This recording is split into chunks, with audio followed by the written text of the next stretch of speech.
Then on his next page, page 13, Kalaji predictably calls a whole slew of cases out of the computer of irrelevances, labor, and sanctions under the Dram Shop Act. Glendora's case is not about labor, nor about sanctions, nor about the Dram Shop Act.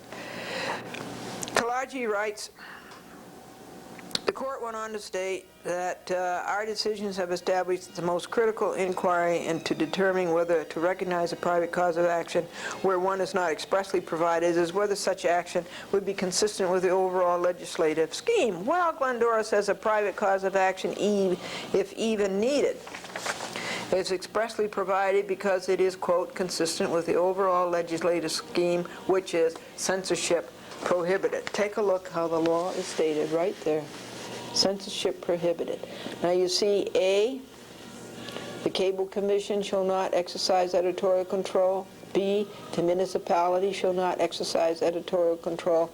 And there's our favorite, the cable operator shall not exercise editorial control.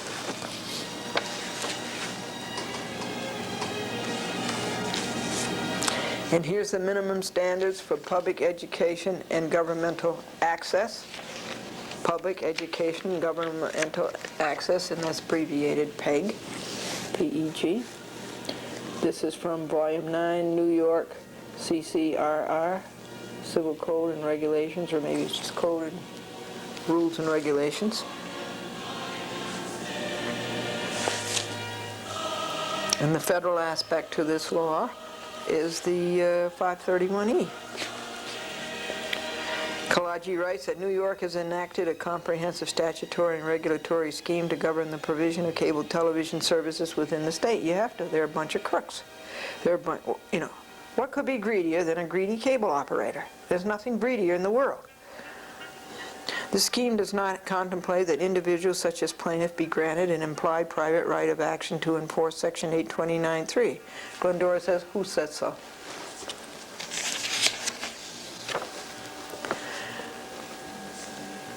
Now, he says, instead, the regulations promulgated by the Cable Commission pursuant to the authority of the state legislature specifically provide that persons challenging the applicability or implementation of any provision of the regulations may seek a determination from the New York State Cable Commission. Well, now listen to this, folks. And Kalaji, listen to this. And please, New York State Appellate Division, 2nd Department, listen to this. This is not what the New York State Cable Commission told Glendora when they read the front page of the New York Law Journal of August the 8th, 1994, and the article in the Sunday New York Times.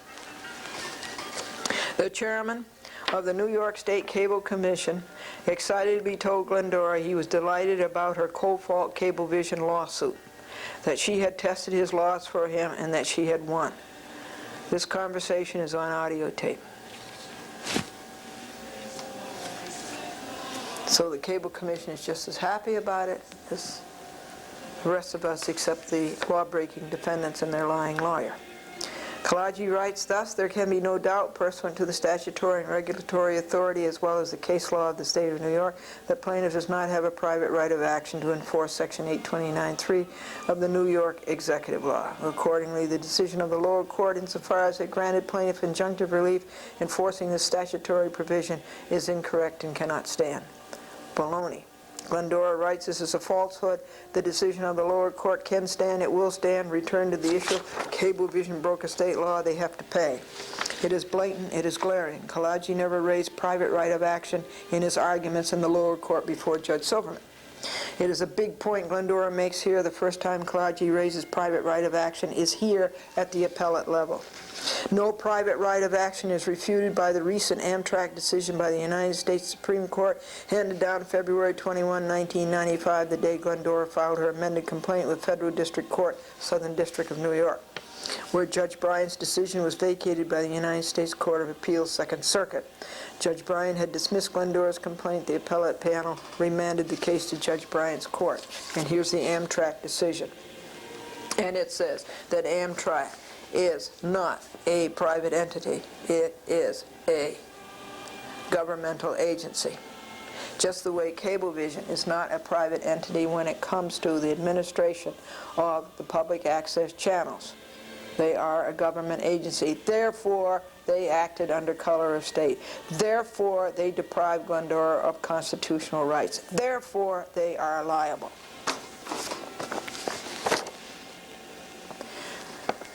Declaratory relief is what Judge Silverman in Westchester Supreme Court gave Glendora. A, statutory right to have her program on TV in Nassau, and it must be returned to TV. B, New York Executive Law, Article 28, Section 829(3) is not unconstitutional.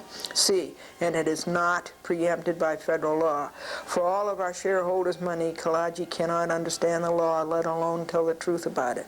No other cable system Glendora is on has any problem with Section 829(3), not TCI, the largest cable company in America, not Time Warner, Manhattan Cable TV, and Paragon Manhattan Cable TV, the next biggest, not Continental Cable TV, nor TKR, nor the tiniest United Cable in Cross River, Purdy's, and North Salem, where William Randolph Hearst lives.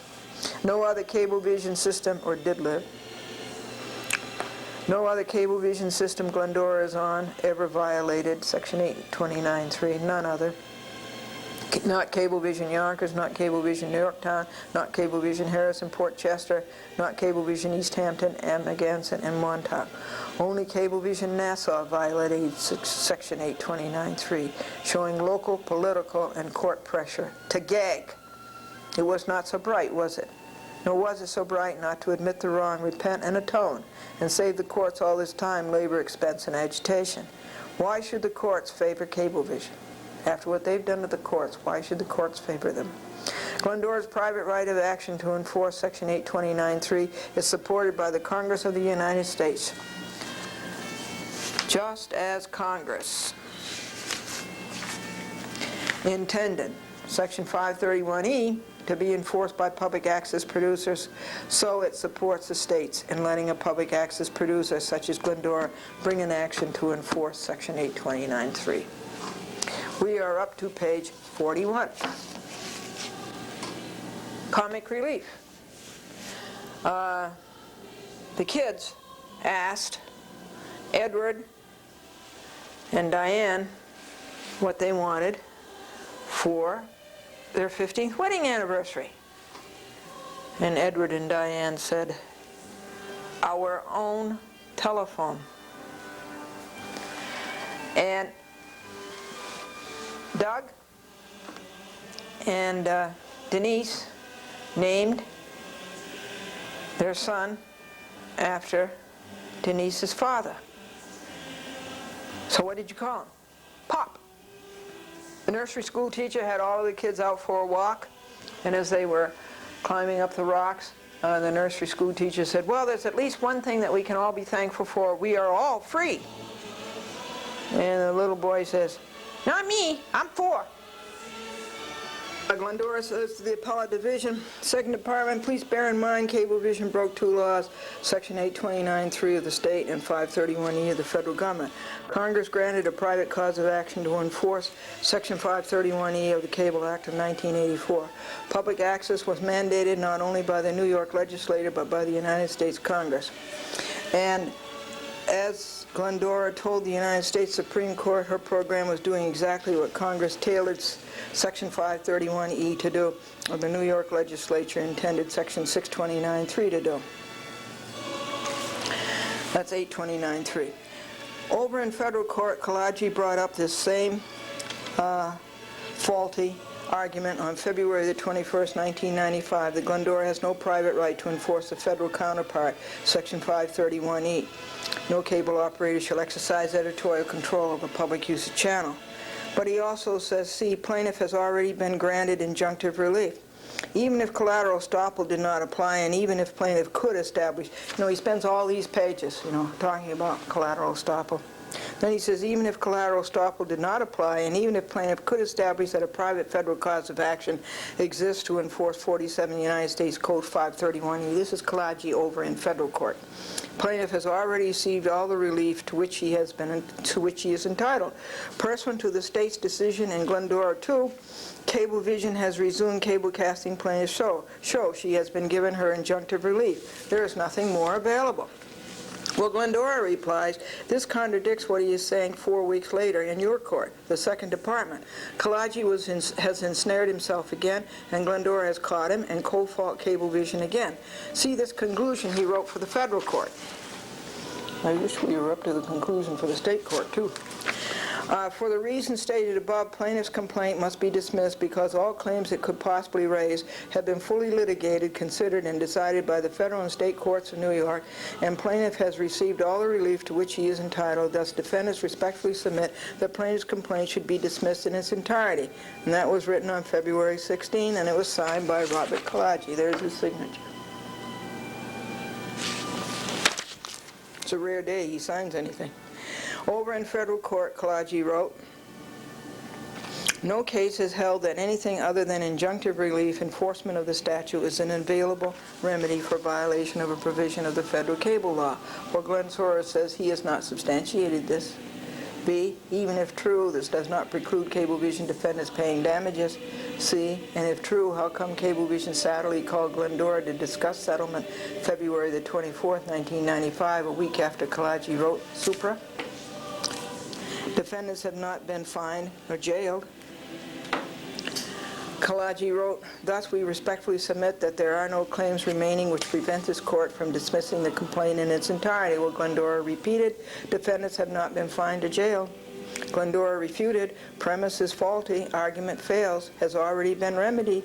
Defendants have not paid damages and have not been jailed. About Kalaji's point B, Cablevision was precluded from presenting evidence of the terms of the franchise agreements pursuant to which it offers access channels on its Long Island system.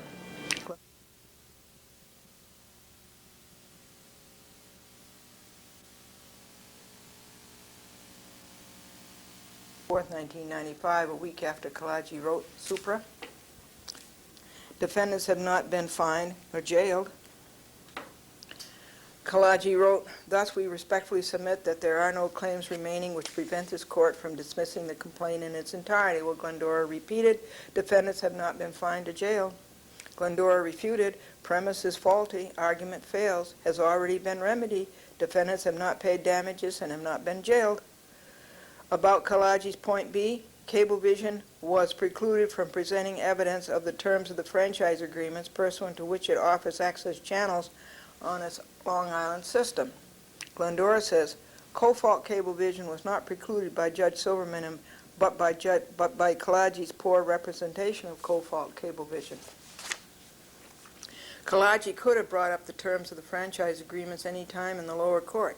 He could have brought this up in his motion to dismiss. He did not. He could have brought this up at the July 14, 1994 conference. He did not. He could have brought this up in his notice of appeal. He did not. Ergo, he has no grounds for review before the appellate division because he did not take exception to the ruling in the lower court. B, New York Executive Law Article 28 and the PEG regulations state that the municipality cannot censor either. So let's take a look at it again. My point there is that he's bringing up the fact that their franchise agreement with the municipalities precludes me from being on TV in Nassau County. And I just brought up the point that according to the PEG rules and Section 829(3), you see it right there? See Section 2? See, the Cable Commission cannot exercise editorial control, nor can the municipality, nor can the cable operator. Amazing what he thinks he can get away with. New York Executive Law, Article 28, and the PEG regulations state that the municipality cannot censor either.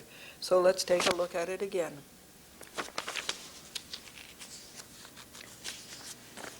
Here's a discussion of it from New York jurisprudence. This is the second time I'm showing it to the appellate division because this is the second time Kalaji's trying to lie. Now, Kalaji writes, even if plaintiff had a private right of action to enforce Section 829(3), which he does not, it was improper for the lower court to compel Cablevision to cablecast a program on its Long Island system without consulting the terms of the franchise agreements by which Cablevision offers service to its Long Island subscribers. Glendora corrects, which she does. She does have a right of private action. It was not the lower court that was at fault, it was Kalaji's malpractice. neither the municipality nor the cable operator can censor. These same programs were being cablecast on 3 other cablevision systems in Westchester County, Yonkers, Yorktown, and Harrison-Port Chester, and were not censored. You'd think they'd give up. You'd think they'd actually give up. You'd think they'd live right, fess up, and atone. Kalagi states, Cablevision, a public-held corporation, operates the cable system in Nassau and Suffolk counties pursuant to franchises granted by municipalities in those counties. It is subject to the regulatory power of the New York Commission on Cable Television. This is all very true. Bear that well in mind. Which was established by the state legislature in 1972 to develop and maintain a statewide plan for development of cable television service. 1972 is when I started out in cable TV, 23 years ago. The Cable Commission has promulgated rules and regulations governing the franchising of cable operators in New York State, including a requirement that cable television franchisees designate channel capacity for public, educational, and governmental use, PEG. 9 New York C rules and regulations. Cablevision provides PEG access pursuant to the terms of its franchise agreements with individual municipalities. Well, Glendora says this statement alone shows a law breaking of co-fault Cablevision. The public access channel is required. A cable operator with more than 21 channels has to provide it, and once provided, the cable operator cannot censor it. Now, Kalagi writes in a footnote, I say if this point is all that important, why is it relegated to a footnote? And I say, by English composition, can he learn to integrate what he has to say? The United States has established federal laws, rules, and regulations governing cable television which have concurrent and preemptive authority over state regulation. Among Congress' objectives in enacting cable legislation was to establish a national policy concerning cable communications. That was Title 47, United States Code, Section 521.1, and to establish guidelines for the exercise of federal, state, and local authority with respect to the regulation of cable systems, which assure that cable systems are responsive to the needs and interests of the local community. The federal law contains a provision permitting franchising authorities to require that cable operators provide channels for PEG use. Title 47, United States Code, Section 531B. That's exactly the way it is, and they can't lie around it. However, the federal cable laws do not create a right for anyone or any program to be cablecast on a public access channel. This is wrong. He's wrong about that. Title 47, United States Code, Section 531 merely provides that a franchising authority may, as part of its franchise agreement, require the franchisee to provide channels for PEG use. In no way does the federal law mandate, see, this is wrong, it does mandate that cable operators provide PEG channel capacity to the public at large, or to anyone at all. Oh, he's so crooked. Glendora says this is not so. Public access channels were mandated by Congress to be electronic soapboxes to inform the public and to stimulate public debate. This is what Glendora was doing when co-fault Cablevision and political friends got scared, then censored, and broke 3 laws. Section 829.3, Section 531E, and Title 47 of the United States Code 1983, hardcore political speech. If this statement by Kalagi has any importance, why is it relegated to a footnote? Didn't he learn in English composition to integrate his argument? Kalagi writes, page 16, had the lower court notified defendants that it intended to treat plaintiffs' 3211B motion as a motion for summary judgment, Cablevision would have had the opportunity to submit the franchise agreements with the various municipalities which govern the provision of its cable services on the Long Island system at issue. Glendora says, A, it is not the lower court's fault, it is Kalagi's malpractice. B, he had plenty of opportunity to present franchise agreements, but he was a fugitive from discovery. He escaped repeatedly from discovery. See the record on appeal. C, he did not take exception to Judge Silverman's rulings on July 14, 1994, when the judge announced his decision from the bench, so he has no grounds for review before this court. D, Judge Silverman did not convert Glendora's cross motion into a summary judgment. He simply did what Glendora's cross motion pleaded, deny Kalagi's motion to dismiss, and put Glendora's program back on TV. Kalagi writes, these franchise agreements make provision for access to PEG channels by the public within the stated municipality, be it a town, village, or other entity. Glendora replies, Glendora became the public within, quote unquote, when she was sponsored by a public within local person. Glendora was asked to find a local person to sponsor, and Glendora did.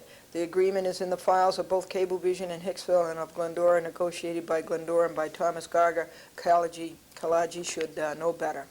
Kalaji drones on. It is undisputed that plaintiff is a resident of White Plains in Westchester County. As such, she is not a member of the public within, quote unquote, any municipality served by Cablevision's Long Island system. Glendora says, A, this is a deceit. Glendora was sponsored by a local resident. Her programs were accepted for cablecast by Cablevision Long Island and were cablecast by Cablevision Long Island. So he's locking the barn too late.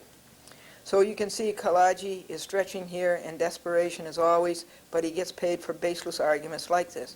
Such a concoction is belied by Glendora's being on Cablevision in Yonkers, Yorktown, and Harrison, Port Chester, and not being a resident of any of these municipalities. Kalaji has another failing premise. We are up to page 50, and it's time for jokes.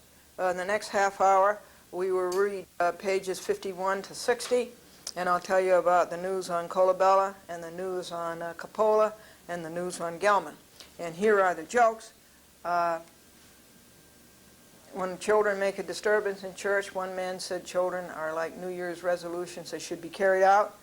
And Edward says it gives him a grand and glorious feeling to be a lawyer, to give legal advice. He says, that gives me a grand and glorious feeling. And his client says, that's right, you give him a grand and he feels glorious. And the last joke is that the ideal contract consists of words that are too big to pronounce and print that is too small to read. I'll see you on the next half hour.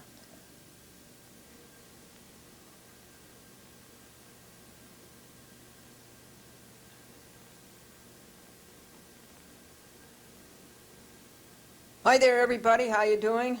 This is what happened on a chat with Glendora the past 7 days, March the 16th and March the 23rd. What happened? Beautiful spring came. I'm going to tell you 3 jokes, and then I'm going to continue reading Glendora's reply brief to the respondent's brief of Cablevision before the Appellate Division, 2nd Department, Brooklyn. So the first joke is 2 cars collided, and a third car drove up, and a man got out of the third car and said, I saw everything happen. I'm a lawyer. I'll take either side. And if you can't find a lawyer, folks, who knows the law, then for heaven's sakes, find one who knows the judge. And the lawyer said to the judge, I've just come up with new evidence. I want a retrial. And the judge says, what's the new evidence? And the lawyer says, I just found out my client has another $5,000. So Kalaji continues in his respondent's brief, thus the lower court could not and should not have, he's talking about Judge Silverman, found that plaintiff has no entitlement to use public access channel capacity designated for use by the public within the various municipalities on Long Island. Well, Glendora says, A, she will send this to Judge Silverman. B, Kalaji does not know New York Executive Law, Article 28, nor the 1984 Cable Act law. And I should have also said there that I was on Cablevision, Nassau County. I was. They put me on there, they signed a contract with me. Now doesn't it look silly to say that they didn't know the law, that I wasn't the public within? It's stupid. The whole thing is stupid, but he doesn't care because he gets paid by the word, by the page, by the pound of paper. Kalaji writes on his page 17, in sum, the lower court summary judgment compelling defendants to cablecast his program on his Long Island system was improper. First of all, it wasn't a summary judgment. See how he slips that in? As a procedural matter, because it was rendered without the required notice to the defendants, and it was improper as a matter of law because plaintiff is not entitled to the relief she was granted. He doesn't know what he's talking about. Cablevision broke the law. Glendora caught him. Defendants have amply demonstrated that they were gravely prejudiced by the lower court's lack of adequate notice. That's a lie, too. They have not amply demonstrated anything, or indeed any notice that it intended to make a final decision based on the incomplete record before it. The record is incomplete, if it is incomplete, because Kalaji ran away from discovery, and so did the Cablevision defendants. And if the record isn't complete, it's because of Kalaji's malpractice. He didn't get the complete record before them. And Glendora says Kalaji's in sum is wrong from the top to the bottom for all of the reasons Glendora has stated above. Kalaji did not want discovery. He said so in writing. He said so at the conference before the July 14 conference, i.e. he told Strickland to say so. This was the same day that Kalaji told Strickland to hand Judge Silverman the sick Judge Broderick decision, but Judge Silverman was man enough to make his own decision. Judge Silverman did not turn Glendora's cross motion into a summary judgment. He simply did what Glendora pleaded: deny, dismissal, and put her program back on TV.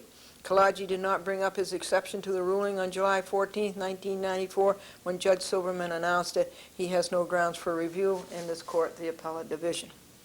Kalaji writes, accordingly, defendants respectfully request that the lower court's decision and order be reversed to the extent it compelled the cable casting of Plaintiff's program on its Long Island system. Glendora counters, accordingly, Glendora respectfully requests that the lower court's decision and order be affirmed to the extent it compelled defendants to obey the law of New York State, Section 829.3, and Glendora wants to know if Kalaji wrote this respondent's belief or did Record Press write it. Glendora is running out of the number of pages the appellate division gives her for a reply brief, that is 70 pages. She telephoned this morning, March the 22nd, 1995, the vernal equinox, to ask if she could apply to submit an oversized brief. She was told to write a letter to Mr. Brownstein and make the request. If her request is not answered, she wishes to state this quick and general opposition to Kalaji's pages 12 to 20, his point 2. And here is Kalaji's point 2. There is insufficient evidence to sustain the lower court's determination that a requirement that cable operators make channel capacity available for public access use on a first-come, first-served basis is justified by a substantial state interest. Glendora says this is irrelevant. The law says it does, and they have to. This problem never has arisen with any other cable system Glendora is on, only with defiant, arrogant, law-breaking Cablevision Long Island, who think they are above the law, the Supreme Court, and the Appellate Division, and the New York Legislature. The law is the law. First they break it, then they try to get the law changed. A, they say it is unconstitutional. B, it is preempted by federal law. They will do anything but live by the law. Kalaji writes, however, the lower court did not address whether the statute in fact furthers the important or substantial governmental interest which purports to justify it, and did not have sufficient facts before it to determine that the statute meets the prong of the test. Glendora replies, A, the substantial government interest smacks of censorship. B, the substantial governmental interest is in keeping New York State Executive Law, Article 28, and the law of the Cable Act of 1984. So far, Cablevision has not changed these laws, so they have to live by them. Kalaji tried to sway Judge Silverman with the Turner versus the FCC decision, but he failed. Please read Glendora's opposition to this Kalaji attempt. He submitted it weeks after the return date. Turner's is about must-carry channels, and Glendora's case is about public access channels. This is as far afield as Kalaji's arguments, such as this instant one, go. Just a reminder, it was Glendora's freedom of speech and press that were abridged by Cablevision, not Cablevision's freedom abridged. What Kalaji writes on his pages 18 and 19 immediately below, he has already stated in his brief, and Glendora has already replied in her brief. Now, Kalaji writes, public access channels are defined as a channel designated for non-commercial use by the public on a first-come, first-served, non-discriminatory basis. Glendora says, and that's why defendants can't censor her.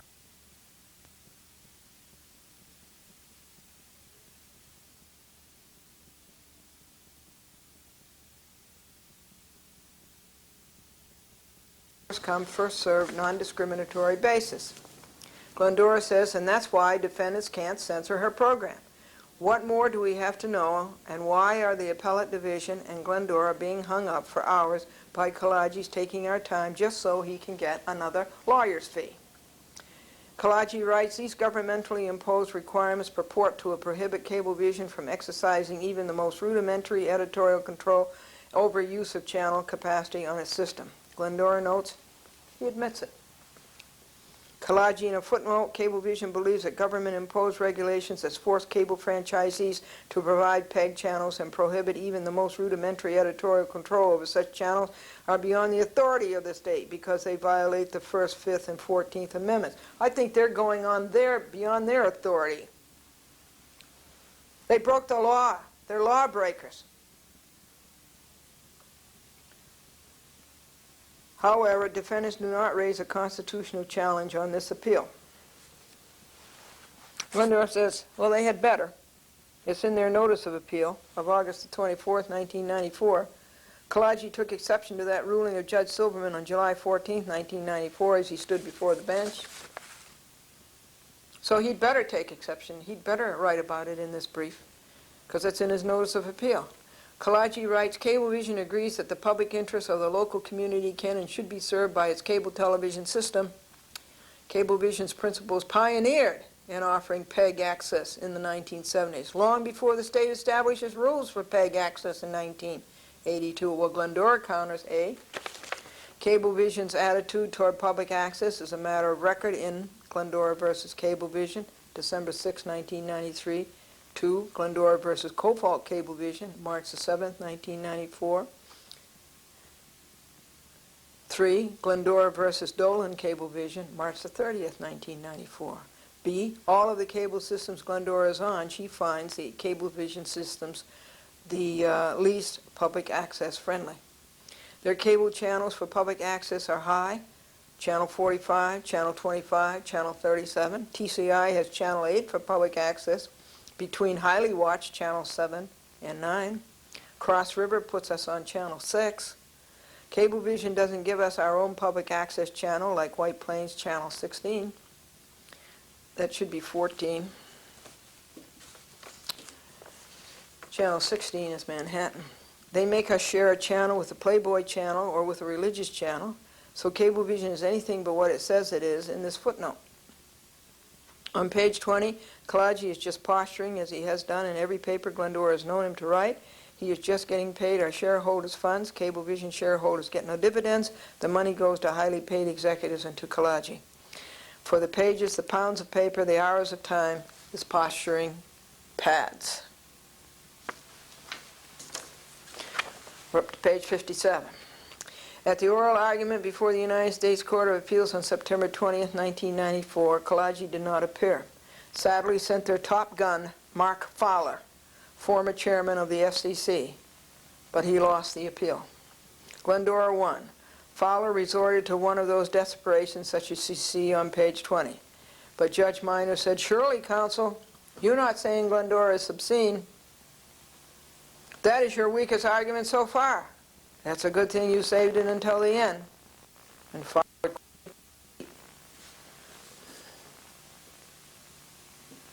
And Glendora won the appeal. In her rebuttal, the United States Court of Appeals allows rebuttals which you do not, meaning you being the Appellate Division, 2nd Department. Glendora said, you see, he broke the law right in front of you. Editorial control of a public usage channel. Kalaji writes, the lower court applied this standard as also interpreted by the United States Supreme Court in Ward versus Rock, and concluded that New York Executive Law 829 survived constitutional scrutiny under this balancing test. Yes, it does. However, the lower court's analysis were not supported by sufficient evidence that the asserted governmental interest is furthered by the PEG regulation. I'll say again that the governmental interest is furthered because the government wants free speech, and because the government wants programs that inform the public and that stimulate public debate and that are an electronic soapbox. That's what the government wants, and such programs further the government's interest. Glendora says certainly the government's interest is furthered. The government wants public access channels to be electronic soapboxes and to inform the public and stimulate public debate. Kalaji in another footnote says defendants do not challenge this determination, although they contend that by requiring cable franchisees to grant time on the PEG channels to the general public on a first-come, first-served basis, the state is preferring the speech content of anyone over the speech of the cable operator. Such a preference constitutes a content-based regulation. He's nuts. He's nuts. Glendora says this is such a contrivance. It is an act of desperation. As Glendora said, instead of facing the fact they broke the laws, they think they are going to change the laws. It is time somebody stopped their arrogance and their defiance. Let's hope that you are the bench to do it. That's as far as I got, folks. I have to refute his pages 21 to 25. That's supposed to be today's job, and tomorrow, Saturday, it's supposed to be, Friday, it's supposed to be 26 to 30 I refute, and then Saturday 31 to 40, 31 to 34. And I haven't even made my own points yet. I just spent all this time refuting his dumb points.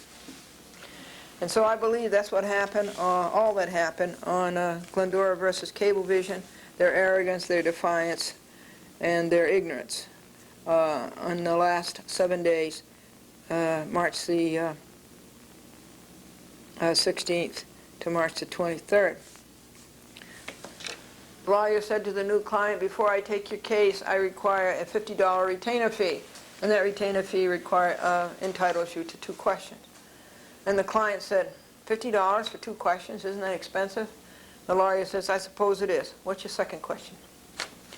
And Humpty Dumpty sat on a wall. Humpty Dumpty sat on a wall. Humpty Dumpty had a great fall. The bricks in the wall, said his lawyer, were loose. We've got a good case, so we'll sue Mother Goose. If you have the law on your side, hammer the law, and if you have the facts on your side, hammer the facts, and if you don't have either on your side, hammer the table. Guess what this is? Remember, I've been telling you for months that the oral argument on Coppola and the New York State Division of Housing, the oral argument before the Appellate Division, 2nd Department in Brooklyn, would be not around until December, Christmas. Well, guess what? It's coming up April 4th, a couple of weeks. Can you imagine that? So the Appellate Division has really improved. There used to be a year and a half after the appeal was perfected. It used to take them a year and a half to schedule an oral argument. Well, let me tell you when these appeals were perfected. Let's see, that would be in the appellant's reply brief. That would tell you that. The last page, White Plains, New York, July 1994. So here they are with an oral argument from 7 to 4. It's about 7 months. That's under a year. To cut it down from a year and a half down to about 7 months. Wow. So they've calendared Coppola 1 and Coppola 2, 2 very good causes of action that were butchered by Judge Matthew F. Coppola. And so I had to go down to the bin yesterday. I got notices over the telephone. It's a good thing I didn't wait for it to come in the mail. It may never come in the mail, just the way the Amicone one never came in the mail. And I never knew, and now they're not going to give me an oral argument on the Amicone one. But anyway, you have to watch them. You have to watch them. You have to watch them. You have to keep calling on the phone and say, is there any oral argument calendared? And so I've got to do both of these briefs and both of these oral arguments simultaneously, and that's a lot of work. It takes a good 26 hours to prepare a 15-minute oral argument. So I haven't got a chance to do it today, and I probably won't because I have to edit all afternoon at TCI. And it's all afternoon already. It's 2:38. And tomorrow is a Judge Bryant conference. So I got to get rolling on this and get it done. So that's Glendora versus the New York State Division of Housing and Community Renewal and Judge Coppola. Now, it must perplex you folks how a person can write 10,000 words and call it a brief. Ed said to his buddy, George, he says, how much money do you have in the bank? And George says, I don't know, I haven't shaken it lately. And did you know that the left side of the brain controls the right side of the body, and that the right side of the brain controls the left side of the body? Therefore, only those people who are left-handed are in their right mind. And we have not heard from Judge Colabella as to scheduling another conference. He calls up at 10 minutes to 11, and says, can you come to a conference this afternoon at 2 o'clock? And I just got through telling you, that it takes 26 hours to prepare for one of these things. So, other than not hearing from him about a conference, we have to go on ourselves because I have an oral argument.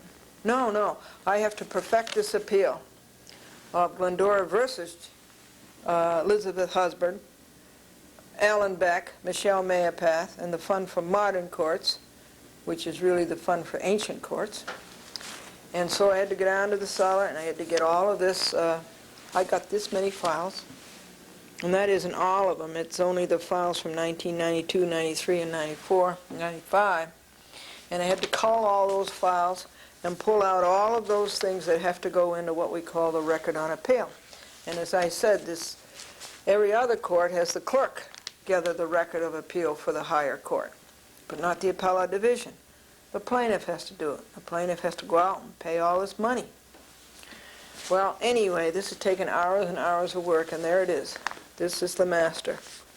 And so the next job on that is to prepare the cover and then to do CPLR 5531, list every action that was there in the date, and then you have to paginate it, and then I guess it will be ready to go down and be printed. 12 copies. It's so expensive. And then we can sit down and write the appellant's brief. And that will go to the appellate division, and that's due April the 4th. So I'll take it in, I hope, the same day I go in for my 2 oral arguments on the Judge Coppola bad decisions. 2 of them.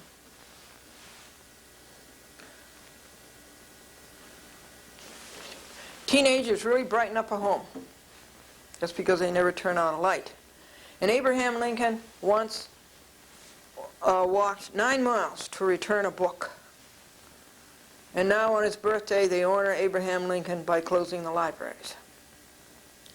And further, on his birthday they honor him by changing the birthday date all around for their own convenience so they can have Mondays off. Teacher, what do you know about the speed of light? Student, nothing except that it gets here too early in the morning. On Glendora versus Daniel Walsh, Roberta Walsh, James Walsh, Nella L. Pucci, Theo L. Pucci, Andrew Larkin, and Kevin Larkin.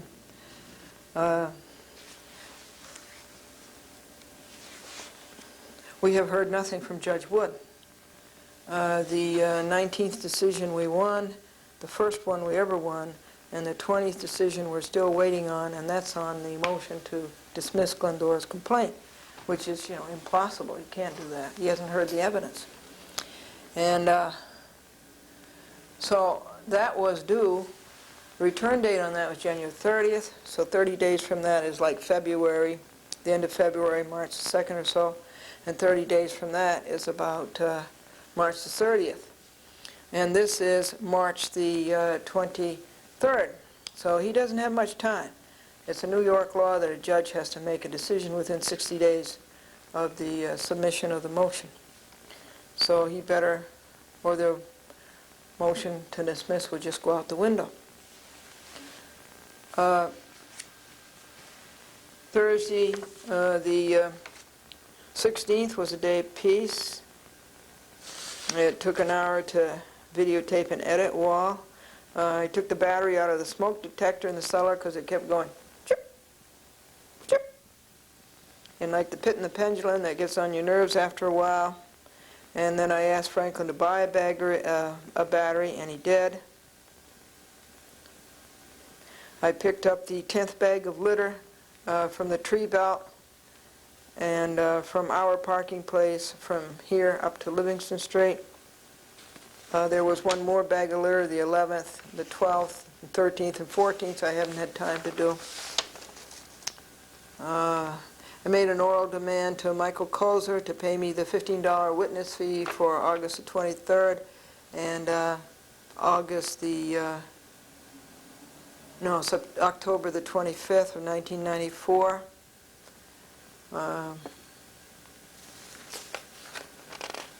The week closed with Saturday was a day of peace, okay. Sunday was bad. the girls in 3C, and then there's a girl in 2B kicked a ball and it hit our northeast bedroom window walls with huge force, and Franklin called, "Be careful, you'll break a window."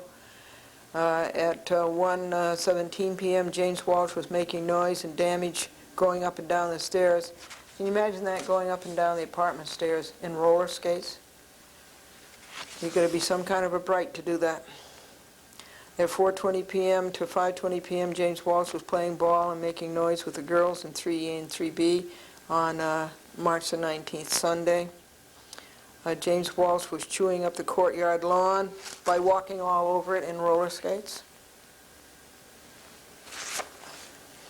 Grounds for eviction. Grounds for eviction. Glendora videotaped the first time in months. You saw it. James Walsh immediately jumped into the picture to be seen. He immediately jumped into the picture to be seen.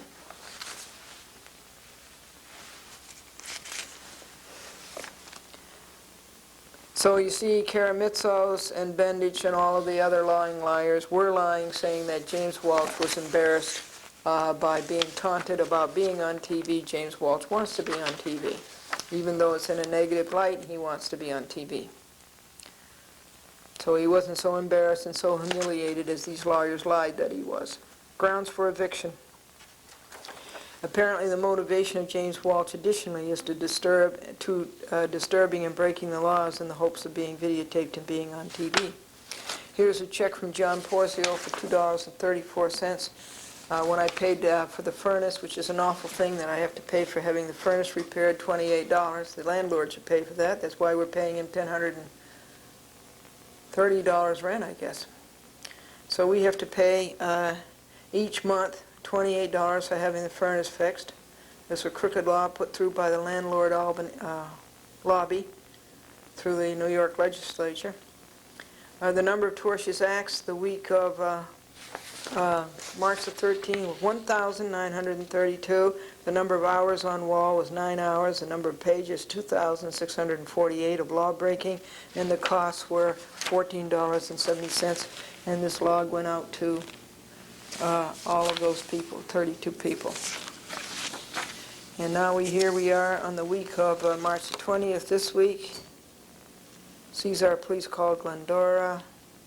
Porzio immediately sent the check after Glendora told him she'd bought the battery. That was very good. John to his wife at supper, they found something down at the job that does the work of 5 men. His wife says yes, 1 woman. Winter is over, but it was such a pleasant winter.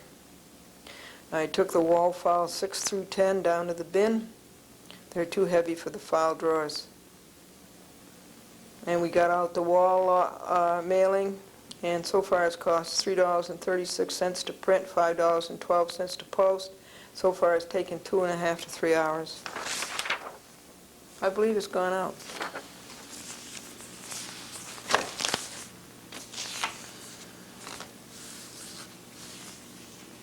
Position from Judge Wood about their crooked motion to dismiss my complaint.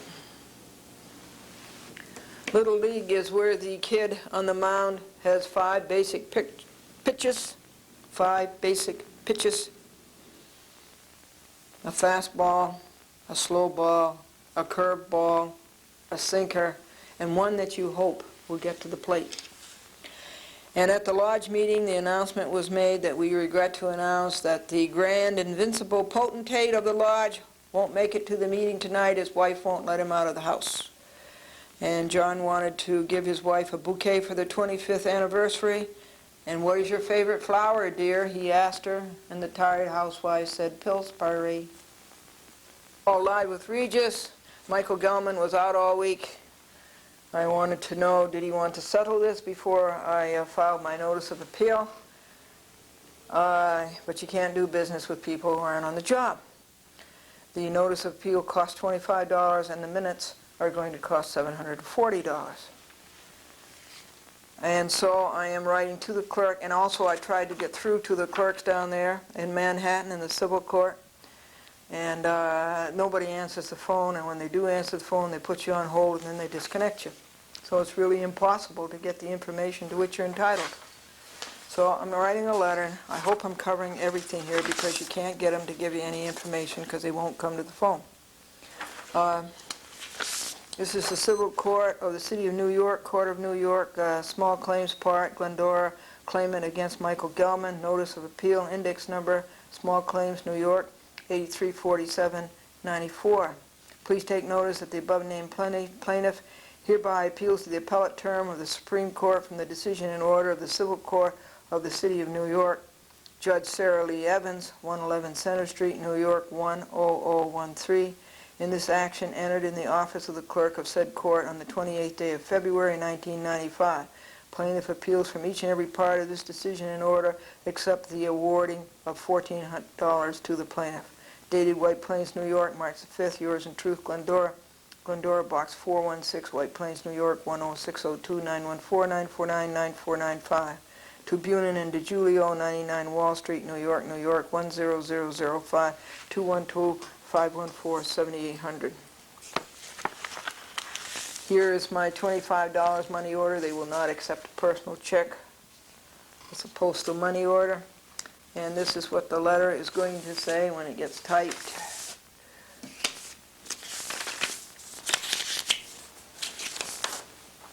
Clerk of the Court, Civil Court, the address above, 212. Enclosed, please find 1, notice of appeal by Glendora, 2, money order for $25, 3, copy of the decision order being appealed, 4, notice of entry by Bunin and DeGiulio of March 2nd, 1995, copy of the judgment, 6, statement of satisfaction that the $14 judgment has been satisfied, and 7, statement by Lila Kaplan that the minutes are going to cost $740. And copies to all people on page, let's see if I can find that page for you.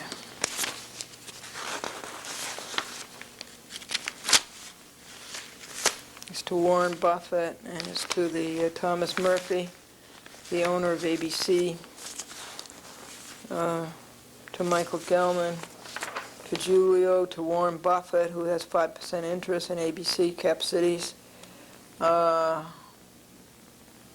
Chief City Court Judge Jacqueline Silverman, to Chief Administrative Judge E. Leo Malonis, and that's it, and to Sarah Lee Evans.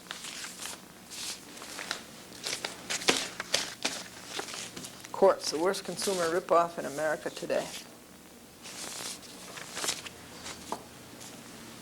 He runs things in his house and his neighbor says, oh yes he does, the vacuum cleaner, the snow remover, and the washing machine.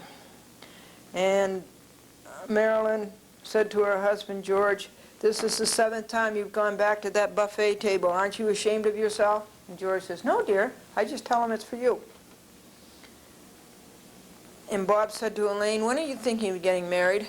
And Elaine said, constantly. I want to tell you that Franco and I accomplished a great thing last Thursday, editing at TCI. We went from, as we always do, from 8mm. See, this is recorded on 8mm. This is an 8mm tape. Isn't that amazing? That holds 2 hours.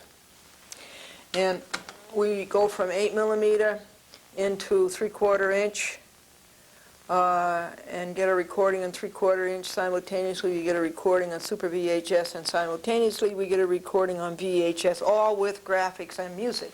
Well, we even went one beyond that last week. We came out of the 3/4 inch Sony 5750 or whatever it is, has dual video outputs and dual audio outputs. So we took one of those outputs, which of course was coming in from the 8mm, and we used the other one and took the video out of the 3/4 inch and put it into my second camcorder, made possible by that nice man at Canon, Letow, Walter Letow, who gave me a power adapter. And so we take the video out of the 3/4 inch and put it into the 8mm, and we take the audio out of the 3/4 inch and put it into the 8mm, and so therefore I'm getting my archives on 8mm. It's so much easier to, and so much less space to store 8mm. than it is VHS, because about 10 of these would take the space of the VHS. So that's pretty interesting. Thank you, Franco. Thank you, Franco. We did it. I want to read to you here something from church. The Lenten services at church. You want to go to lunch with me next Wednesday? I'll take you to lunch. Thieves at the Cross. It's going to be next. And here's the prayer for the third Wednesday. No, the fourth Wednesday is, O living God, our Father, you are ever ready to give more than we ask. To you all things are possible that are impossible to us. Grant us today, we beseech you, a new vision of yourself, so that seeing you as you are, in your majesty, in your holiness, in your compassionate and understanding love, we may desire you, and desiring you, may surrender to you, and surrendering to you, body, soul, and creative spirit, we may be remade into the likeness of Jesus Christ. For your name's sake we ask it, Amen. This is adapted by William Adams Brown. And I think that brings us down to everything that happened last week. Oh, I have to renew my license, but I got a clean license and have a clean license for years. So I got to go renew that. Oh boy, what a job that is. Department of Motor Vehicles. So I guess we're going to close with a hymn for you. He's the one with the voice. Okay. Just a closer walk with thee, Jesus, granted if you please, ever walking close to thee, let it be, dear Lord, let it be.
These are mine. The time is 2:40 p.m. The date is March 25th, 1995. Grounds for eviction, John Porzio.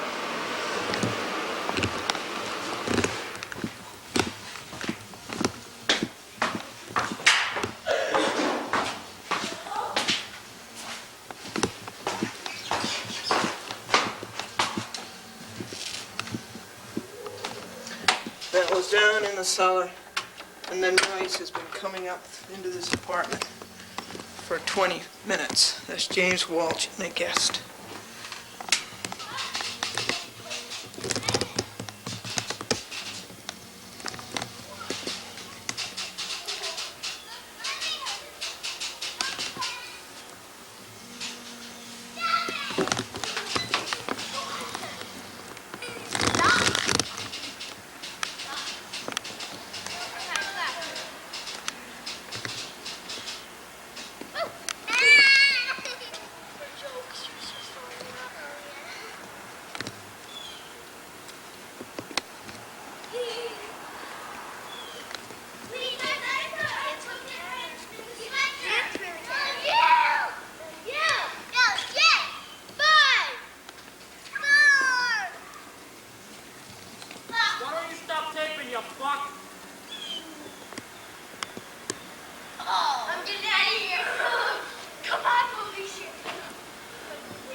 Okay, the date is Saturday, March the 25th, and the time is, what a pretty kitty, over here, 5:37 p.m. fade out.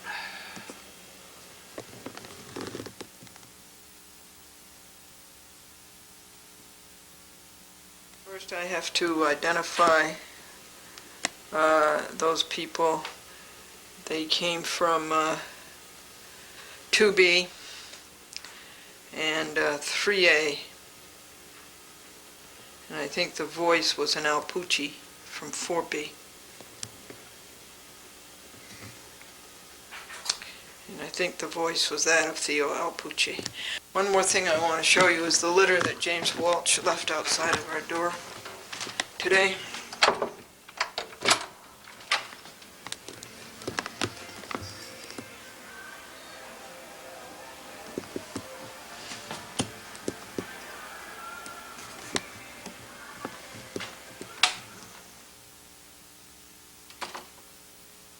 Just kicked a wall into the building C.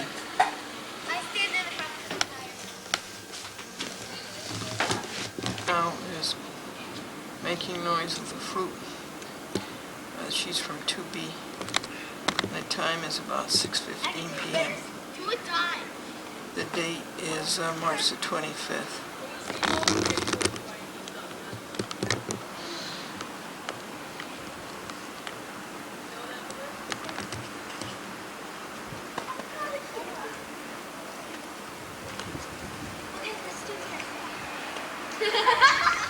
This is the one who was making the noise with the fruit. Let's do a comedy show. Let's do a comedy show. This is 2B and 3C. No. That's a good joke, but let's just do a comedy show. You're up first.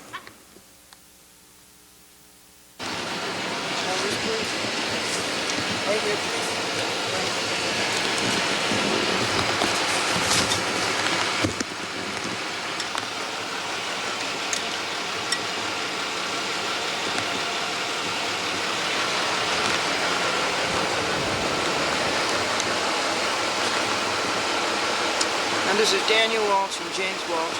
I came out here on my way to church. Daniel Walsh had the window down, and he was insulting, and he was abusive, and he was obscene.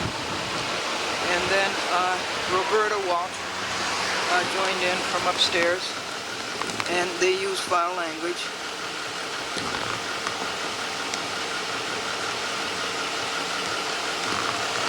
And then when I started taking his picture, he tried to run me over. You saw that, and you heard the brakes.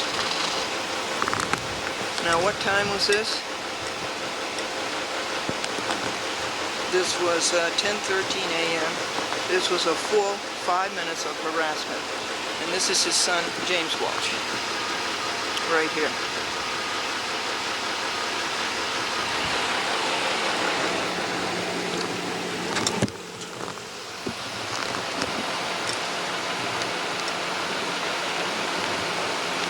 He really made a fool of himself. He acted in his characteristic simian way.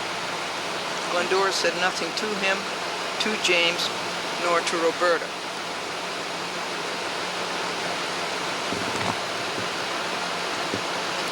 So Glendora went in to get the camera, and when she came out, Daniel Walsh had closed the Jeep window, and he had put down the sun visor to cover up his face. But we got a good shot of his son, James Walsh. He acted exactly like a 6-year-old. He showed no maturity, no adult mentality whatsoever. And I want to show you where he tried to, well, he really tried to kill me. Did you see that, Franklin? Yeah. What did he do? Well, he lurched the car forward. It was to prevent you from taking a picture through the front window, but you were right there, so he could have hit you very easily. Okay.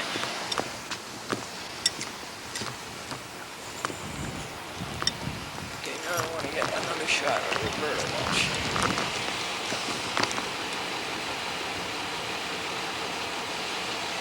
Her language was vile. The words began with F, blank, blank, K, I-N-G.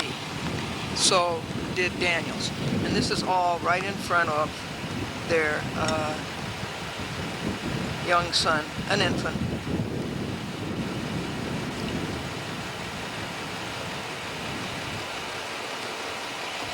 Let me get you his license plate.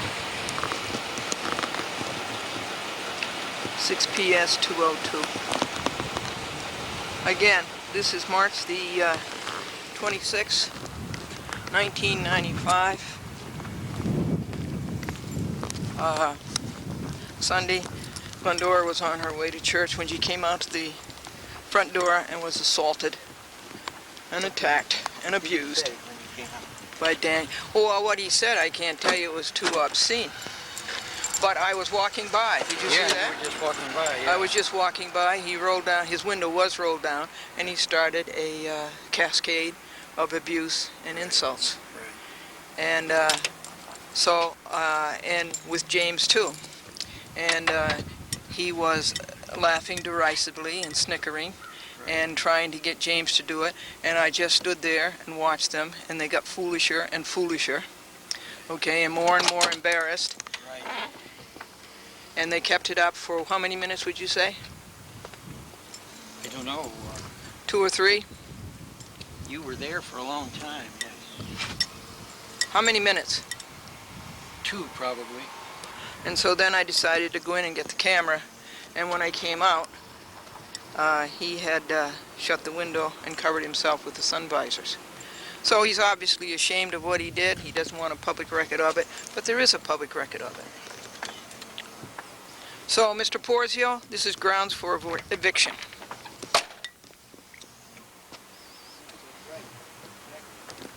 This is grounds for eviction. Yes. Grounds for eviction. Attacked by 3 Walshes. On my way out the door peacefully to go to church. Grounds for eviction. Did not have to look at a bunch of scaffolding on the outside of the church. It's been all cleaned up. I made the announcement at a business meeting 2-3 Sundays ago. I made the announcement on television. And they finally did what they should have done 8 weeks ago. Cleaned up that mess. Pretty soon, we'll be seeing magnolias. This is March the 26th, 1995, Sunday morning.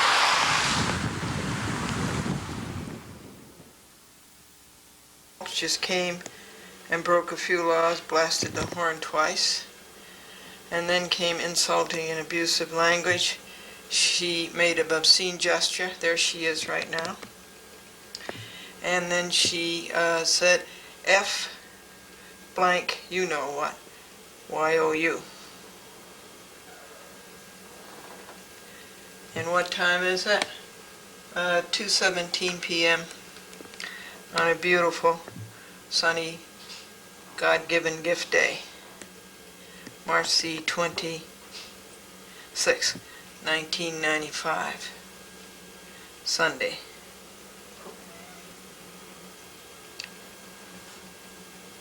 She goes grocery shopping alone.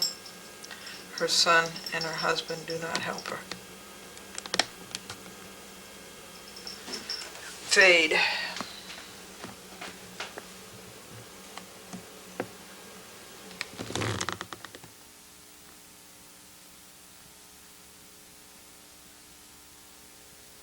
'24th produced the most calls ever from any television program, any television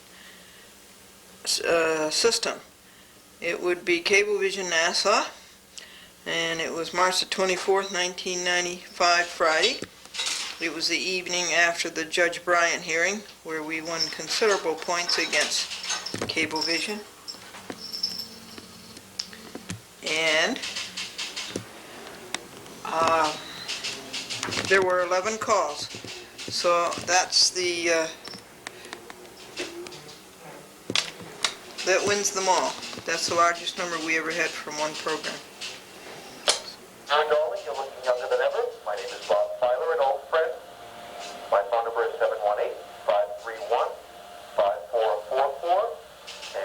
gave me a beautifully autographed copy of your happy book, and unfortunately I lost it, Glendora. Shame on me. I'd love to get another one. Please give me a call. Again, it's Bob, 718-531-5444, and stay well, dear. Bye-bye.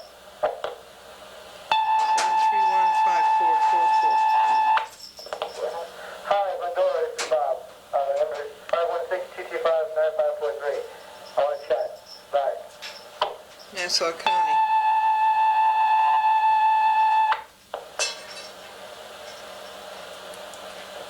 A book.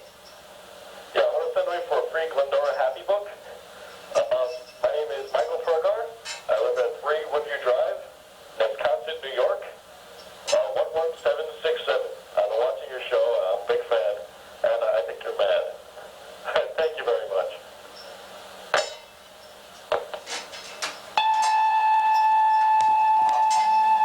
Michael Gelman,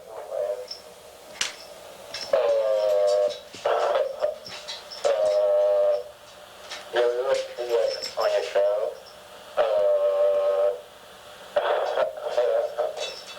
Hey, let's say something.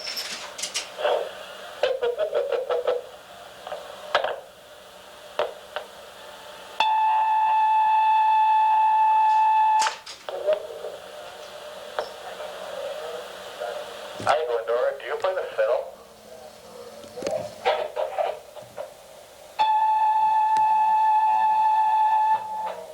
Ginny's playing with a jelly bean.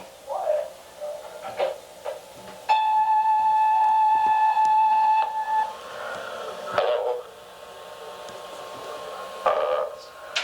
I'm just calling because I'm perplexed as to why I'm forced to watch, not forced to watch, but why my cable system has to have your nonsense program on, which Okay, what is your name and address? What is your telephone number? I don't understand the reasoning why this crap has to be on my cable system when they can Well, put on. yeah, don't you have 64 channels to watch? Change channels. And I have all real respect for Mr. Dolan. I think he should not move your crap right off the air because we don't need it. Insignificant. Clean up your language. Mr. Dolan broke about 5 laws. Bite my shorts and suck my dick. And continues to lie about it and cover up. Instead of saying, I broke 3 laws, 5 laws, 6 laws, I'm sorry, I'll atone for it. Mr. Dolan chooses to lie and cover up.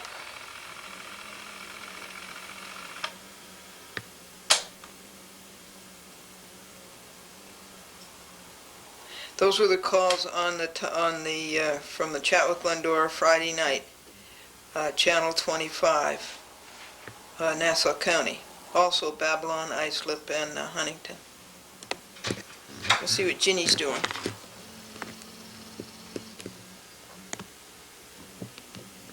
Where'd you go, Ginny? You lost your jelly bean? You want Glennie to help you find your jelly bean? Okay. Easter egg hunt will help you find your jelly bean. Oh, it wasn't a jelly bean, it's a roll of pens. Okay, Ginny, here it is.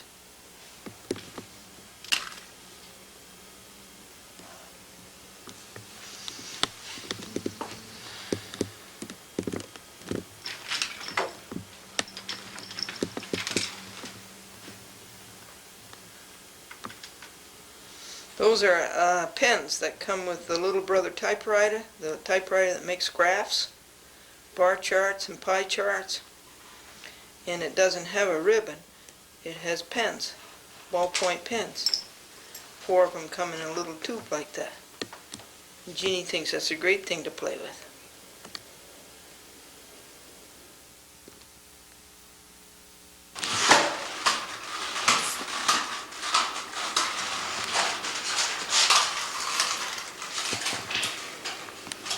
Did you hear all that racket?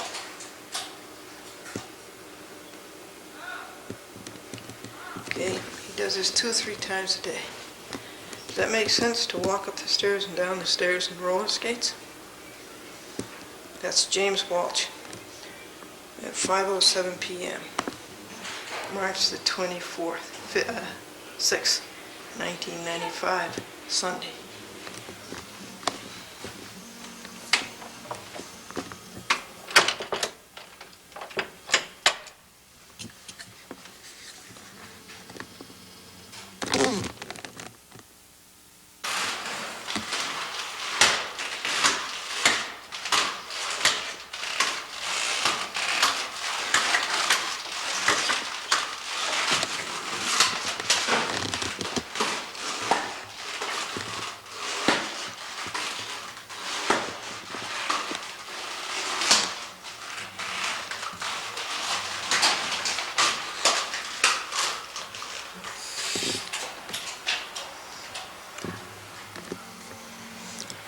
Time of that was,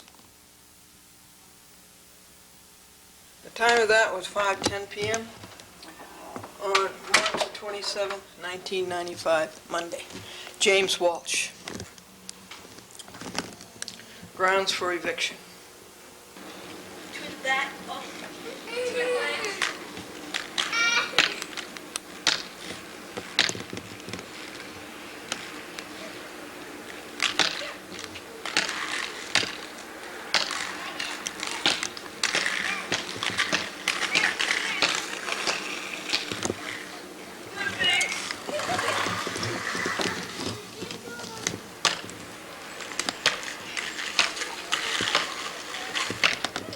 This is James Walsh, and it's March the 27th, 1995.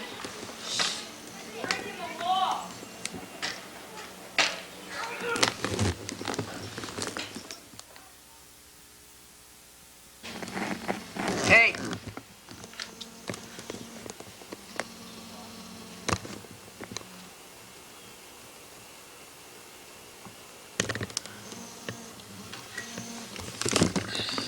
Roberta Walsh just blasted her horns 3 times and broke 3 laws. It's 3:52 p.m. And the day is March the 28th, 1995, Tuesday.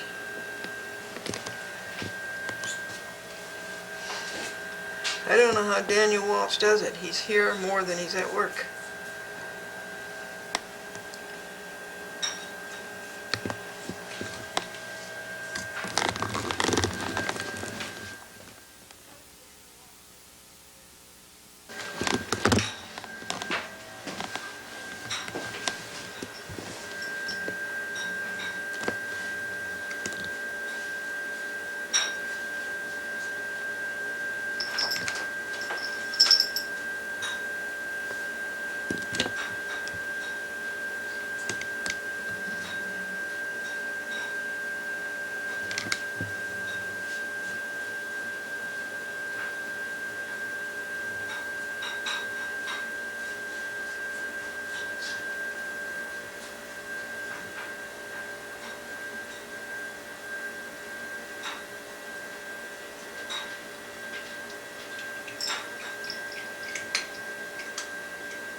Roberta Walsh just kicked our door.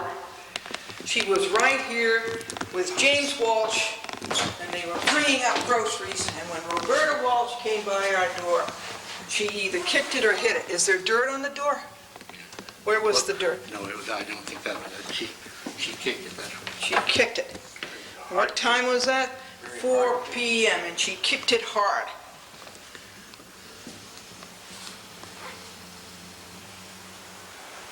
How many laws has she broken in the past 10 minutes?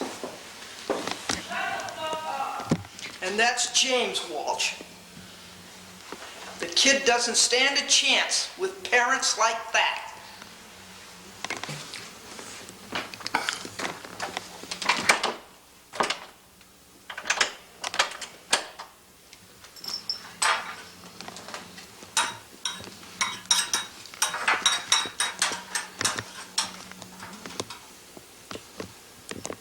Time is 4 p.m. The date is March the 28th, 1995, Tuesday.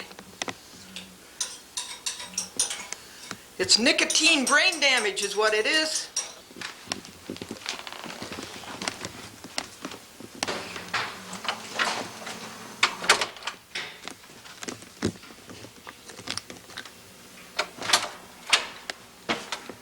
Just keep a watch on.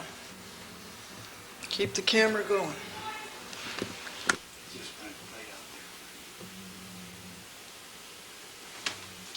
The calls that came in when a chat with Glendora was on television last night, that would be TCI at 9 p.m. on Channel 8 and also TKR Rockland, Northern Jersey. Last night was March the 28th, 1995, Tuesday. Press the smart button.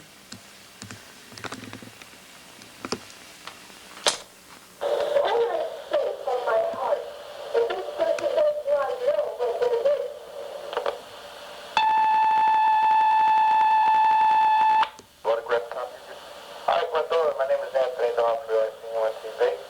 Now I'm a very intelligent person. Give me a call back. Thank you, buddy. You're doing a great job.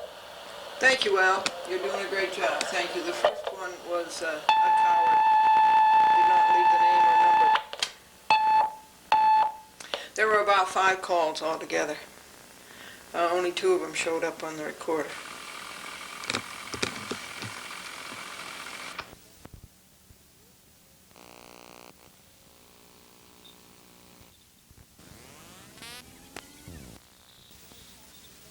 Glendora versus Elizabeth Hubbard, Alan Beck, Michelle Mayapath, and the Fund for Ancient Courts. This is the record on appeal. This costs $80 to print. And the appellate division requires 9 copies, and they require that you send 2 to the other side. Oh, look, it's got a pretty blue cover on the rear. That's nice. Let's see the pretty blue cover. Okay, so then how much is it going to cost to bind it? Probably $30, $35, $40.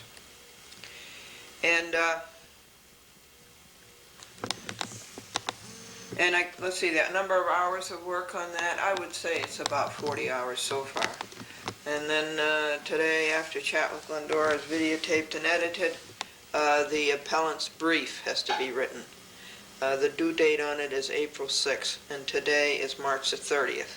There's another thing I want to show you while we have the light hooked up here. I want to show you the mark. There's little Katie cat.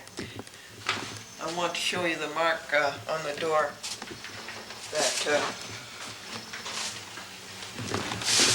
Roberta Walsh put on the door when she kicked it so hard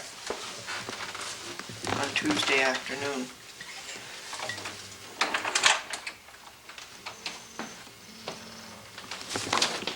It's a shoe mark.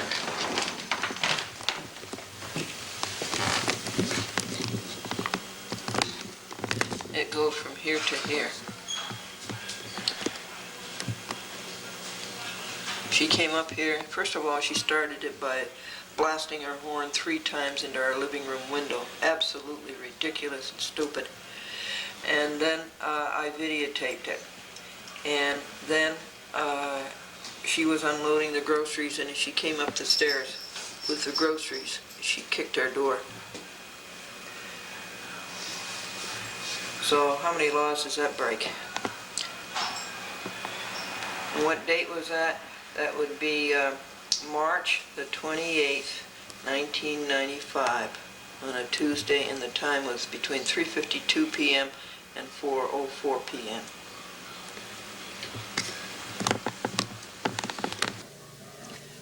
Folks, after I finish videotaping, which takes 5 hours, and the editing, which takes 4 hours today, I hope to get back to Colabella, Elizabeth Hubbard, Alan Beck, Michelle Mayapath, and the Fund for Ancient Courts, and I hope to get started on the appellant's brief, writing the appellant's brief, because as I told you, that's due on April the 6th.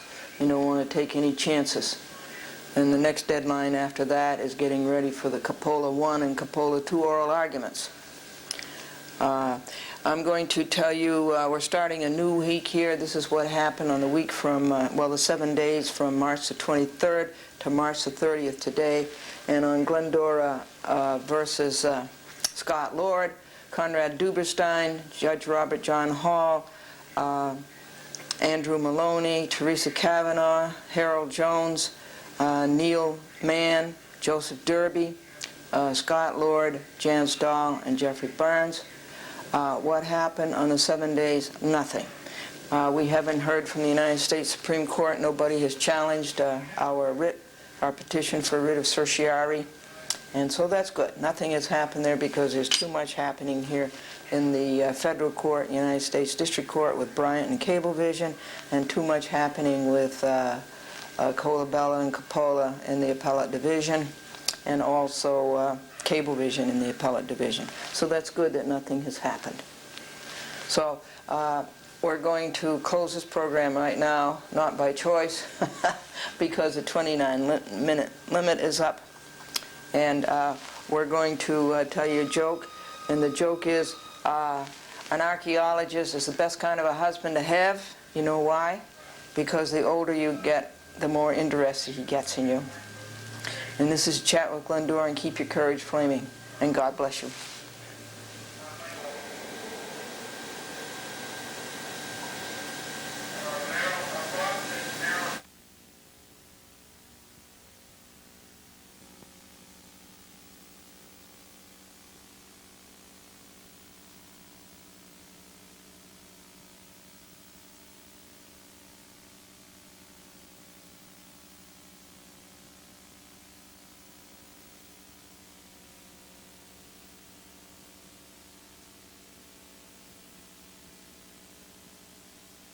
With Glendora, I'm very happy that I got a tree in the picture. I used to back, it reminds me of the old days, 1986, when I had time to do a good job on a Chat with Glendora. And I had plants in it, and plants always make a TV picture look good. So this is my plant that I rescued out of the field. The youngs threw it away. Even they just chucked the pot in the poor plant, and the plant was out of the pot. And so one day when I got time, I got the plant and what soil it had into the pot. It didn't have enough soil. So I went out and bought it some soil. And believe me, plant soil is not dirt cheap. And then I put it in the field and during the summer. But I found out that he really doesn't like to be in the field. He doesn't like to be outdoors. He wants to be indoors. And he didn't do well out in the field. So when the fall came, I put him indoors. And boy, has he done well. I've showed you pictures of him before. So let's start off with a few jokes here. Did you hear about Bill?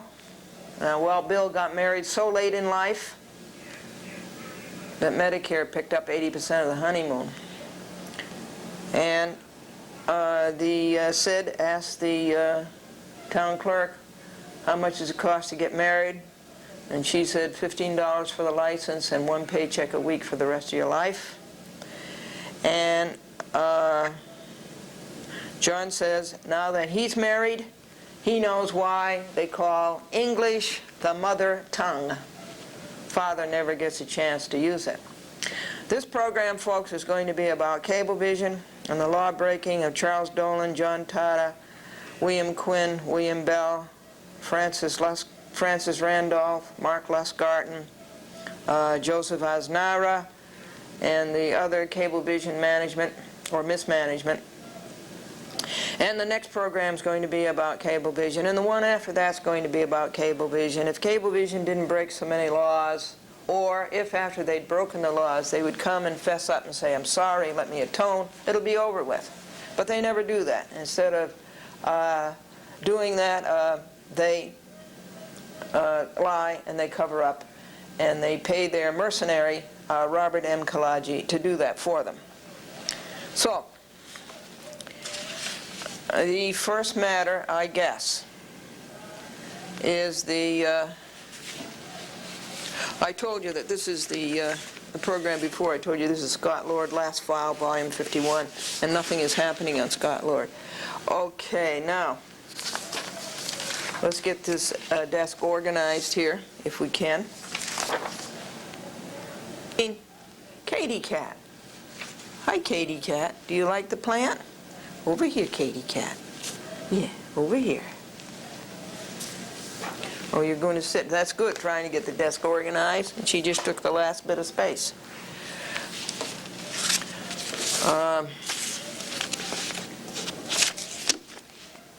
Trying to get the desk organized here. People love to look at Katie and Ginny. You know that Katie's going to be 6 years old July 4th? Do you know that, Katie?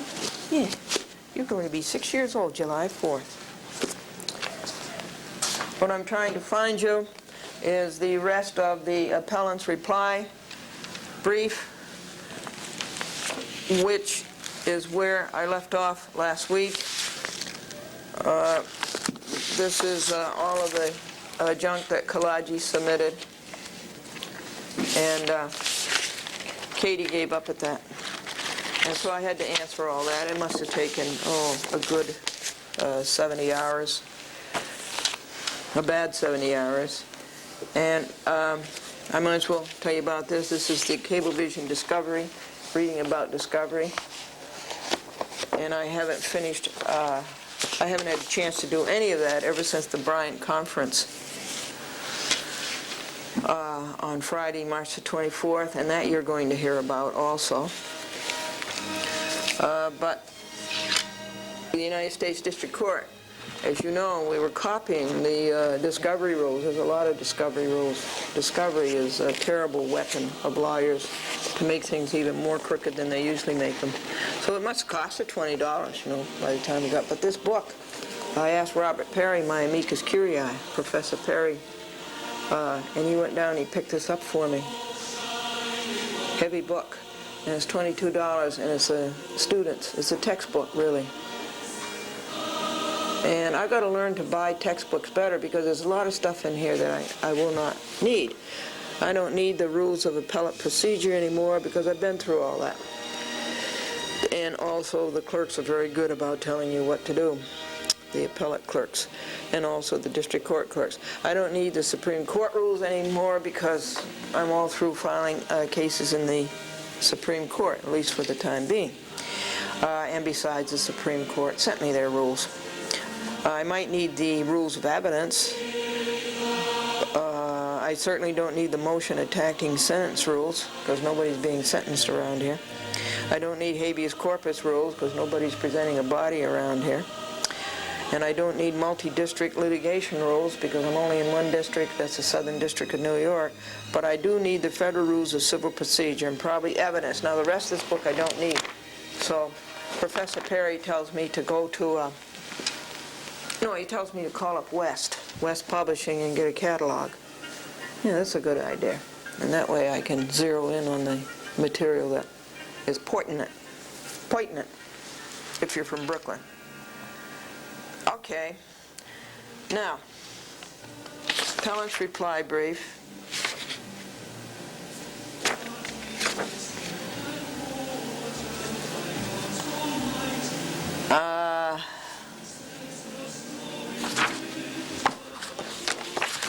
Here it is. Now this is the copy that I sent to Martin Brownstein. And the reason I had to send it to him just as a draft is that I had to write Mr. Brownstein this request. I will read you that. Mr. Brownstein, Martin, is the clerk of the court of the Appellate Division, 2nd Department, 45 Monroe Place, Brooklyn, New York, 11201. Thank heaven this got out on March the 28th, Tuesday, 1995. It's Glendora versus Cofault Cablevision. The index number for the Appellate Division is 1994-07468. Dear Mr. Brownstein, Glendora, being oversized herself, 167 pounds, asked leave to file an oversized reply brief. She was given 70 pages by Deputy Clerk Edmond last week, but defendant's lawyers' falsehoods and deviousness are so outrageous as to go beyond all common decency. Glendora cannot let them stand unchallenged. This purpose requires more pages. Also, the spacing between paragraphs is very generous. Yours in truth, Glendora. And why wasn't that signed?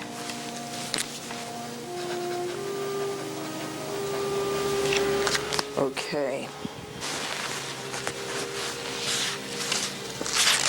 Now, last week I read to you from refuting Kalaji's points. That's where you have to start. You have to start refuting Kalaji's points, but I'm certainly not going to put that first in my brief. I'm going to put my own points first in my brief. And so this took hours and hours. It took 5 hours to make this table of it's a table of contents. And here's page 2. And there's page 3 of it. And it went on to page 4, and then it went on to page 5.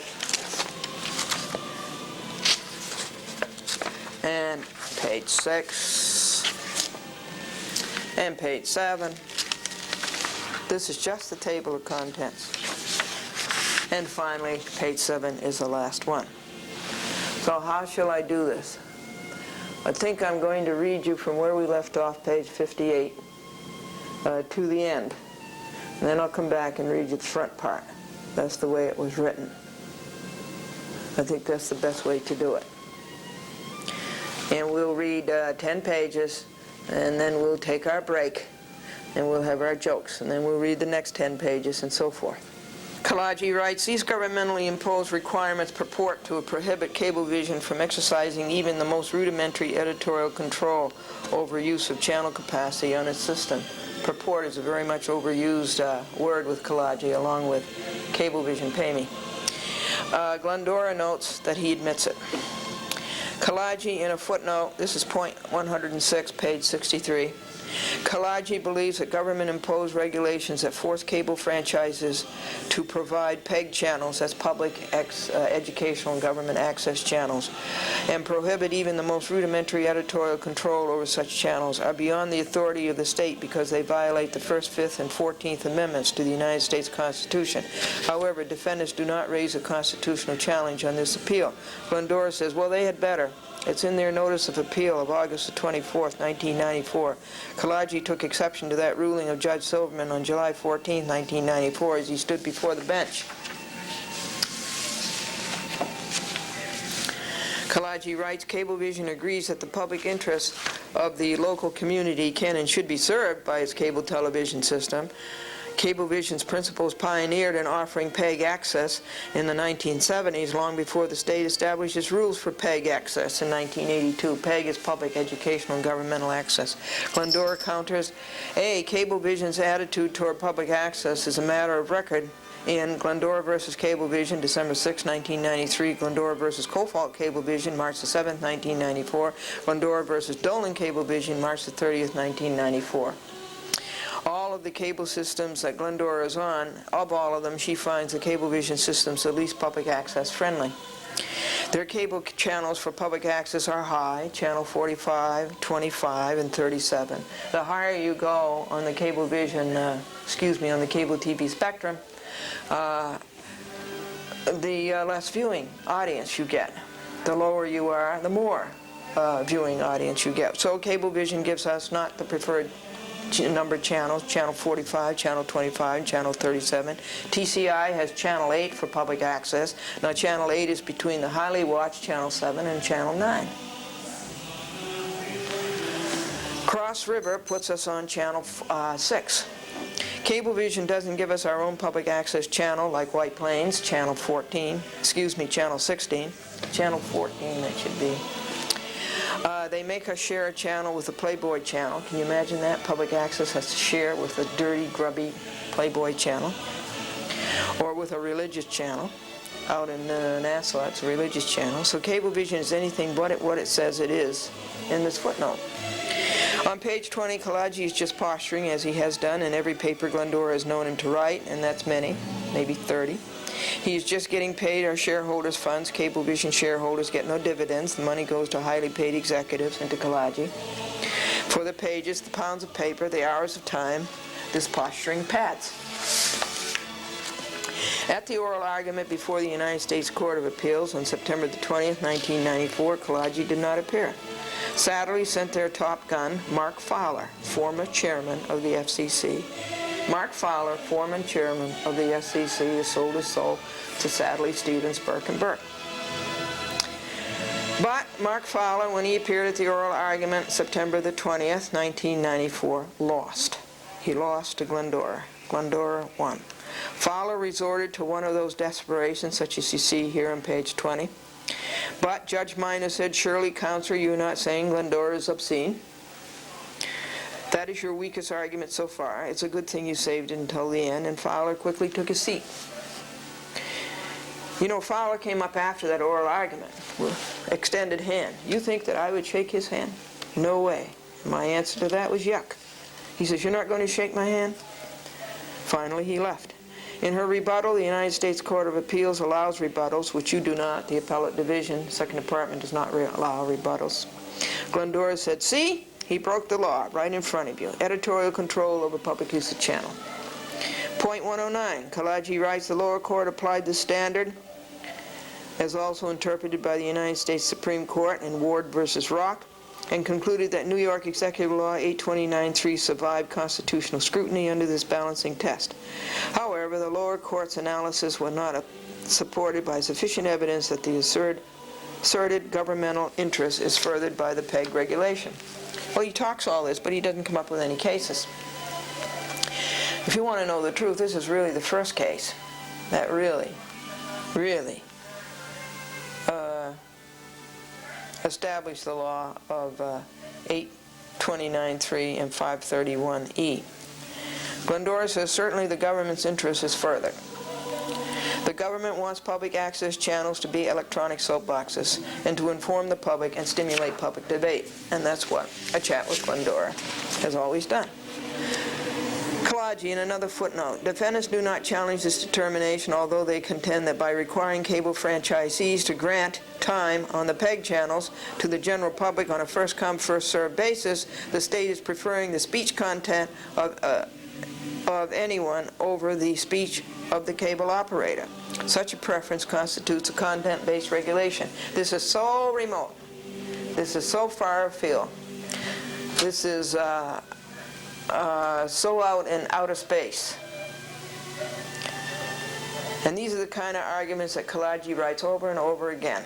These far-fetched things, but he doesn't care. You know, he doesn't care how bad the argument is. He doesn't care how bad it looks in the records forever. He doesn't care how bad it sounds on television as long as he gets paid. Glendora says this is such a contrivance. It is an act of desperation, as Glendora said. Instead of facing the fact they broke the law, they think they are going to change the laws. It is time somebody stopped their arrogance and defiance. Let's hope that you are the bench to do it. Appellate Division, Supreme Court of the State of New York, Second Department. Point 3, Kalaji. The legislature's declarations of findings and intent upon passage of Article 28 in 1972. Glendora. 1972 is the year Glendora started in public access as a public access producer, and later that year as a public access coordinator for a Buffalo cable TV company now absorbed namelessly by TCI. Kalaji Princess Article 28. Upon investigation of the public interest associated with cable television, the legislature of the state of New York has determined that while cable operators must be subject to state oversight, they also must be protected from undue restraint and regulation so as to assure cable systems with optimum technology and maximum penetration in this state as rapidly as economically and technically feasible, that municipalities and the state would benefit from the valuable educational and public services through cable television systems, that the public public and the business community would benefit if served by cable channels sufficient to meet the needs of producers and distributors of programs and other communication content services, and that there is therefore a need for a state agency to develop a state telecommunications policy to encourage the endeavors of public and private institutions, municipalities, associations, and organizations in developing programming for the public interest. Glendora says, everything here is in Glendora's favor. Why doesn't Cablevision Nassau understand Article 28 New York Executive Law? Well, they do, and they willfully and maliciously broke the law. Now they pay Kalaji to lie and cover up. Kalaji says on his page 21, it appears then that the asserted governmental interest underlying public access channels is to provide valuable, quote, educational and public services, unquote, and programming, quote, for the public interest. And that is exactly what A Chat with Glendora is doing, and was doing on Cablevision Nassau when Cablevision censored it and broke several laws. Kalaji, assuming arguendo that rule is an important or substantial government interest, analysis turns to whether this infringement on the acknowledged First Amendment rights of cable operators is no greater than essential to the furtherance of that governmental interest. Glendora says she was furthering the governmental interest, inform the public, and stimulate public debate. You are the public. Page 68, Executive Law, Section 815 instructs the Cable Commission to prescribe provisions regarding access to and facilities to make use of channels for educational and public service programs. Glendora says the New York Cable TV Commission is on Glendora's side. She talks often to the commissioner, who is a White Plains neighbor. His name is William Finneran. Kalaji, New York Executive Law, Section 815. In response, the Cable Commission promulgated regulations requiring that cable franchisees designate at least one full-time activated channel for public access use, which is defined as a channel designated for non-commercial use by the public on a first-come, first-served, non-discriminatory basis. You know what else is there to say? They broke the law. Glendora says, Cablevision does not give us any full-time activated channel for public access use. In Nassau, public access producers share Channel 25 with the religious channel. In Yonkers, we share Channel 37 with the Playboy channel. In Yorktown, we serve Channel 37 with the government channel. In Harrison, Port Chester, we share the channel with the Port Chester government. In East Hampton, Amagansett, Montauk, we do not have to share our channel. It is our channel, 24 hours a day, every day. That is because public access in East Hampton is run by local TV. It's run by local citizens. How Cablevision hates that, but how we love Fraser for starting that, and Mary Miller. That is because public access is run by local TV. On all the other cable systems, public access producers have their own channel. As the law supra says, so Glendora will have to prosecute somehow, sometime, this additional violation of Cablevision, that we don't have a full-time channel. Kalaji's big mouth got them into trouble again. Point 114, Kalaji writes on his page 22, 9 New York Civil Rules and Regulations 595.4, 1A1B1. Furthermore, the cable television franchisee shall not exercise any editorial control, Kalaji's writing this, over any public educational or governmental use of channel capacity designated for PEG purposes, public educational governmental purposes. Id at 595.4C8, and Glendora says nobody ever did exercise editorial control over public use of channel, but Cablevision, Nassau, nobody. Point 115, Kalaji on his page 22, the lower court found that it is clear that embedded in the various provisions of Executive Law 28 is an intent to enhance and encourage public interest in cable television. The prohibition of censorship at issue here is part and parcel of that intent. This promotes a stated government interest in a way that places no limits or specifications on content of the programming. In this fashion, the statute provides for, quote, speakers with less market appeal to have access to the nation's most pervasive video distribution technology. And that's Judge Silverman quoting Daniel's cable version versus the United States. Glendora says the lower court did exactly right. That's what cable television public access channels are for. That is what Glendora was using them for, and Cablevision was breaking the law in censoring it. Point 116, Kalargi. The lower court further found that the New York regulatory scheme was sufficiently narrowly tailored so as not to burden substantially more speech than is necessary to further the government's legitimate interests. Without the prohibition on censorship, cable operators could edit any programming they did not wish to present regardless of its public interest. So that's why we have Article 28, because Cablevision would do just that. Such editorial control would harm the government's interest in fostering public interest programs. So Kalargi is saying, in sum, that